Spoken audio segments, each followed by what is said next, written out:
జై శ్రీరామ్. అందరికీ నమస్కారం. వెల్కమ్ టు న్యూస్ అఖండ.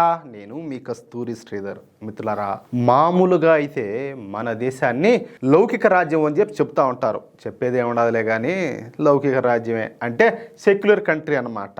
కానీ ఇక్కడ కేవలం హిందువులు మాత్రమే సెక్యులరిజాన్ని పాటించాలా, హిందువులే నియంత్రణ అయితే కలిగి ఉండాలా, హిందువులే శాంతి మంత్రం అయితే జపించాలా, ఒకరు కొడితే కొట్టించుకోవాలా, తిడితే తిట్టించుకోవాలా. అసలు ఈ సెక్యులరిజాన్ని ఏ వెధవ కనిపెట్టాడో కానీ ఈ భూప్రపంచంలో ఈ సెక్యులరిజాన్ని తూచా తప్పకుండా పాటిస్తుంది మాత్రం కేవలం మన హిందువులు మాత్రమే.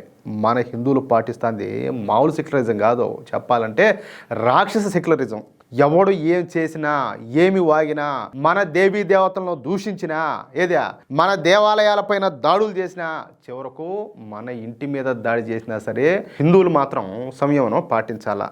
మీకు అందరికీ కూడా తెలుసు, అన్ని మతాలు సమానమే అని చెప్పేది కేవలం ఒక్క మన హిందువులు మాత్రమే.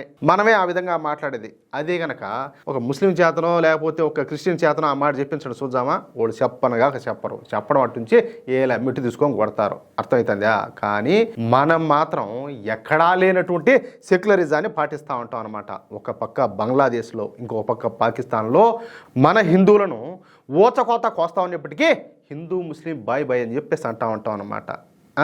ఇంకేం మాట్లాడాలి చూడండి. అంతెందుకు, మన దేశంలోనే ముస్లిం జనాభా ఎక్కువగా ఉన్నటువంటి కాశ్మీర్ కావచ్చు, లేదా పశ్చిమ బెంగాల్ కావచ్చు, అలాగే కేరళ రాష్ట్రాల్లో హిందూ యాక్టివిస్టులను రోడ్ల మీద నరికి చంపుతా ఉన్నప్పుడు కూడా మనము బీజేపీ, అలాగే ఆర్ఎస్ఎస్, అలాగే ఇతర హిందూ సంస్థలను తప్పు పడతాం తప్ప ఆ జిహాదీ ముండా కొడకలను కనీసం ఒక్క మాట కూడా అనం. అదే మన దిక్కుమాలినటువంటి సెక్యులరిజం. అంటే అది నా నైజం కాదు, మన చుట్టూ ఉండే వాతావరణం, పరిస్థితులు, దాని గురించి చెప్తున్నా. మనోళ్ళంతా కూడా ఎట్టుండారు ఏందనేది చెప్తున్నా. అర్థమైందా?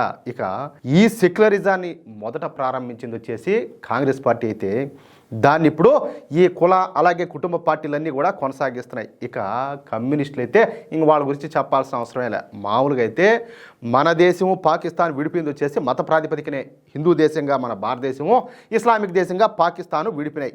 అర్థమైందా? అయితే విషయం ఏంటంటే వాళ్ళు మాత్రం అట్టే ఇస్లామిక్ దేశంగానే అట్టే ఉన్నారు. ఆ పేరు చెప్పుకొని అరబ్ దేశాల దగ్గర, ముస్లిం దేశాల దగ్గరికి అందరికాడికి పోయి అడగతో పోచుకుంటారు. ఏది వాళ్ళకి ఇంకా మింగడానికి మెతుకు కావాలి కదా, అది కూడా లేకుండా పోయింది కదా. కానీ ఇక్కడ ఏది అప్పుడు ఇందిరాగాంధీ ఉన్నిందనమాట.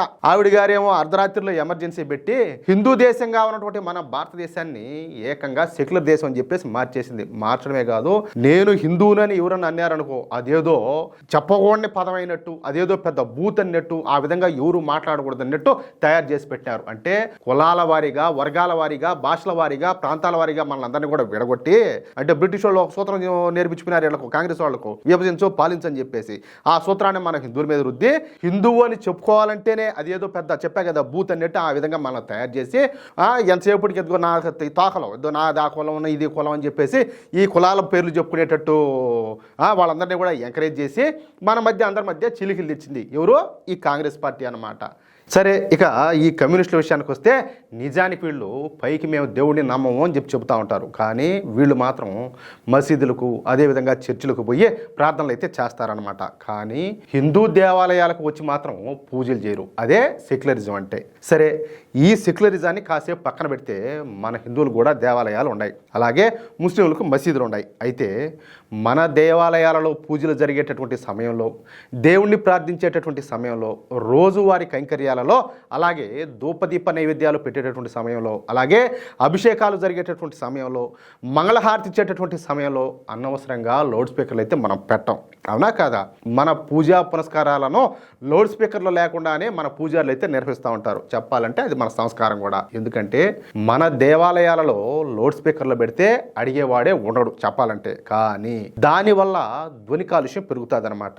ఈ సౌండ్ పొల్యూషన్ మూలంగానే కొంతమంది ఇబ్బందులు పడే అవకాశం ఉండదు. అంతేకాకుండా ఆ చుట్టుపక్కల, అంటే ఆ దగ్గరలో ఉండేటటువంటి స్కూల్స్ కావచ్చు, లేకపోతే ఆసుపత్రుల్లో ఇబ్బందులు గురవుతాయి అన్నమాట. అందుకే మనం ఇవన్నీ కూడా గ్రహించి బాధ్యతాయుతంగా ప్రవర్తించి మన దేవాలయాల్లో లౌడ్ స్పీకర్లు అయితే ప్రతిరోజు కూడా ఉపయోగించాం. ఎప్పుడో ఈ పండగలకో పబ్బాలకో తెప్పించి మనం పెద్దగా ఈ మైకులను అయితే వాడమన్నమాట. కానీ మసీదుల్లో అట్టయితే కాదు. మీరు కూడా చూస్తూనే ఉంటారు, వాళ్ళు రోజు 5 సార్లు ఏమో నమాజం చేస్తారు కదా, ఆ 5 సార్లు కూడా పెద్ద ఎత్తున ఈ సౌండ్ అంతా కూడా పెట్టి, లౌడ్ స్పీకర్లు పెట్టి, మైకులు పెట్టి అందరికీ వినపడేటట్టు ప్రార్థనలు చేస్తారు. ప్రార్థనలు మాత్రమే కాదు, ఈ నమాజ్ అయిపోయిన తర్వాత శుక్రవారాలు పాడు ఏంటంటే కొన్ని స్పీచ్లు కూడా ఉంటాయన్నమాట.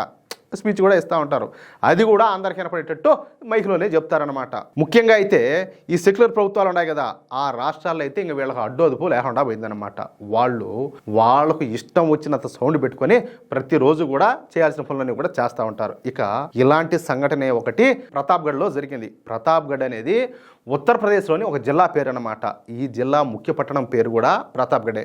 ఈ ప్రతాప్గఢ్ జిల్లా అత్యంత ప్రాచీనమైందనమాట. ఇది అత్యంత ధనిక పట్టణం కూడా. ఇక్కడ మామిడి పండ్ల తోటలు సాగు ఉండటంతో ఆ ప్రాంతం అంతా కూడా అభివృద్ధి చెందింది. సరే, ఈ ప్రతాప్గఢ్ పట్టణంలో కూడా మతపరమైనటువంటి జనాభా చెప్పుకోదగ్గ స్థాయిలో ఉండాలి. అర్థమైందా మీకు? అన్ని చోట్ల ఉన్నట్టే అక్కడ కూడా ఒక అతిపెద్ద మసీదు ఒకటి ఉండదన్నమాట. ఆ మసీదులో ప్రతిరోజు కూడా 5 సార్లు ప్రార్థనలు అయితే చేస్తారు, అన్ని చోట్ల చేసినట్టే. అయితే ఆ ప్రార్థనలను లౌడ్ స్పీకర్లు పెట్టి మరీ చేస్తున్నారన్నమాట. ప్రార్థనల తర్వాత ఇచ్చేటటువంటి స్పీచ్లను కూడా లౌడ్ స్పీకర్లో వినిపిస్తారు. దీంతో మన హిందువులు మాకు చాలా డిస్టర్బ్గా ఉండాలి, దయచేసి ఆ లౌడ్ స్పీకర్లో సౌండ్ తగ్గించి పెట్టుకోండి అని చెప్పేసి రిక్వెస్ట్ చేశారు. ఎవరిని? ఆ మసీదు కమిటీలు ఏదో యజమాని ఎవరు ఉంటారు కదా, వాళ్ళను రిక్వెస్ట్ చేశారు. కానీ ఆ మసీదు కమిటీ వాళ్ళు ఒప్పుకోలా, విన్నగొడాలా అంతే. ఇక మన హిందువులంతా కూడా ఒక చోట గ్యాదర్ అయి మాట్లాడుకొని ఆ మసీదుకి ఎదురుగా ఒక పెద్ద స్తంభాన్ని ఒకదాన్ని ఏర్పాటు చేశారు. అంటే దాదాపు ఒక 50 అడుగులు ఎత్తేటువంటి ఒక టవర్ని అక్కడ ఏర్పాటు చేశారనమాట. అది కూడా 4 రోజుల్లోనే. ఇక ఆ టవర్కు 11 నుంచి 13 స్పీకర్లు పెట్టి మన హిందువులు ప్రతిరోజు కూడా హనుమాన్ చాలీసా పారాయణం చేసాగినారు. సూపర్ కదా. ఇక మన వాళ్ళు కూడా ఫుల్గా సౌండ్ పెట్టి మరి ఈ హనుమాన్ చాలీసాను పోటీలు పడి మరీ చదవసాగినారనమాట. దీంతో ఈ విషయం కాస్త పోలీసులకైతే తెలిసిపోయింది. ఇక పోలీసులు వెంటనే రంగంలో దిగి ఆ మసీదులో ఉన్నటువంటి లౌడ్ స్పీకర్లను తీసేశారు. మామూలు యాక్చువల్గా అయితే నాకు తెలిసినంత వరకు ఉత్తరప్రదేశ్లో ఈ విధంగా మైకులు ఉండకూడదనమాట. ఆల్రెడీ యోగి దీని మీద ఒక చట్టం కూడా చేసినాడు ఆయన.